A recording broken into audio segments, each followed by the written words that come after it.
Chapter 49.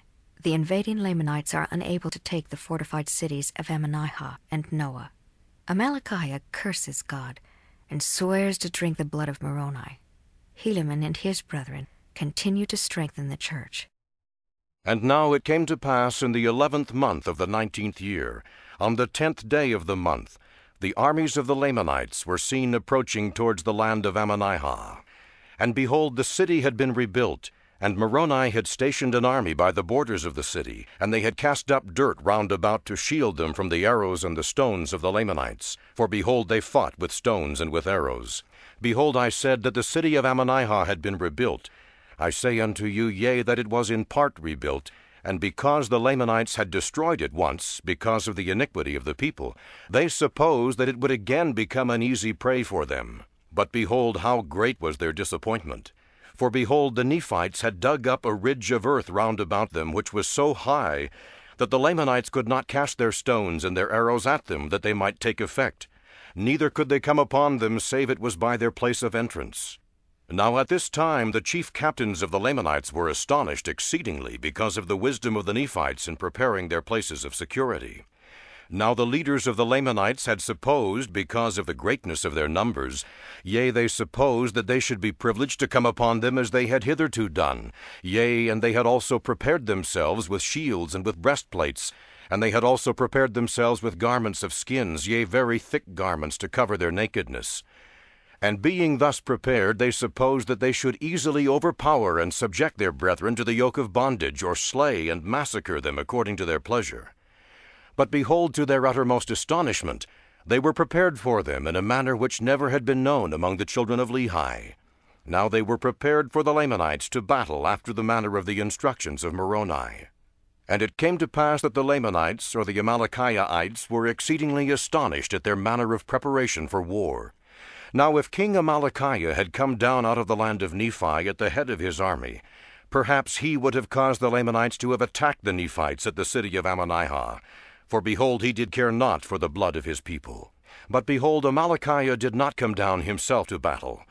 And behold, his chief captains durst not attack the Nephites at the city of Ammonihah.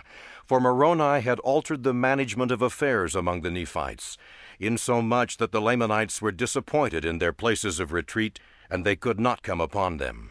Therefore they retreated into the wilderness, and took their camp, and marched towards the land of Noah, supposing that to be the next best place for them to come against the Nephites. For they knew not that Moroni had fortified or had built forts of security for every city in all the land round about. Therefore they marched forward to the land of Noah with a firm determination. Yea, their chief captains came forward and took an oath that they would destroy the people of that city. But behold, to their astonishment, the city of Noah, which had hitherto been a weak place, had now, by the means of Moroni, become strong, yea, even to exceed the strength of the city Ammonihah. And now, behold, this was wisdom in Moroni. For he had supposed that they would be frightened at the city Ammonihah, and as the city of Noah had hitherto been the weakest part of the land, therefore they would march thither to battle, and thus it was according to his desires. And behold, Moroni had appointed Lehi to be chief captain over the men of that city. And it was that same Lehi who fought with the Lamanites in the valley on the east of the river Sidon. And now behold, it came to pass that when the Lamanites had found that Lehi commanded the city, they were again disappointed, for they feared Lehi exceedingly. Nevertheless their chief captains had sworn with an oath to attack the city, therefore they brought up their armies. Now behold, the Lamanites could not get into their forts of security by any other way save by the entrance, because of the highness of the bank which had been thrown up, and the depth of the ditch which had been dug round about, save it were by the entrance. And thus were the Nephites prepared to destroy all such as should attempt to climb up to enter the fort by any other way, by casting over stones and arrows at them.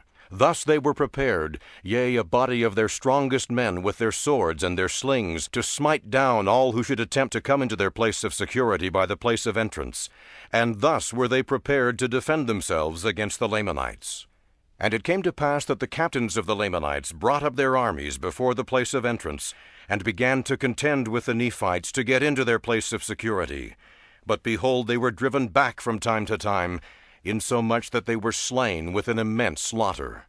Now when they found that they could not obtain power over the Nephites by the pass, they began to dig down their banks of earth, that they might obtain a pass to their armies, that they might have an equal chance to fight. But behold, in these attempts they were swept off by the stones and arrows which were thrown at them. And instead of filling up their ditches by pulling down the banks of earth, they were filled up in a measure with their dead and wounded bodies. Thus the Nephites had all power over their enemies. And thus the Lamanites did attempt to destroy the Nephites until their chief captains were all slain, yea, and more than 1,000 of the Lamanites were slain. While on the other hand, there was not a single soul of the Nephites which was slain.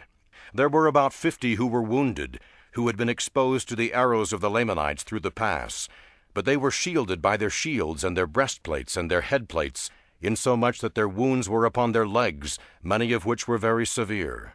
And it came to pass that when the Lamanites saw that their chief captains were all slain, they fled into the wilderness.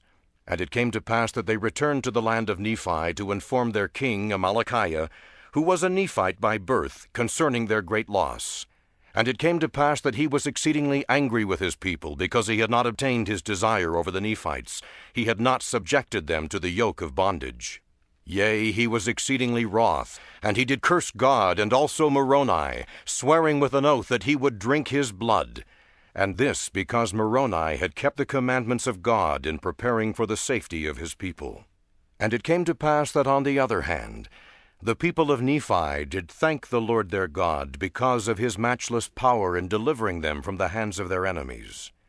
And thus ended the 19th year of the reign of the judges over the people of Nephi. Yea, and there was continual peace among them, and exceedingly great prosperity in the church, because of their heed and diligence which they gave unto the word of God, which was declared unto them by Helaman, and Shiblon, and Corianton, and Ammon, and his brethren, yea, and by all those who had been ordained by the holy order of God, being baptized unto repentance, and sent forth to preach among the people.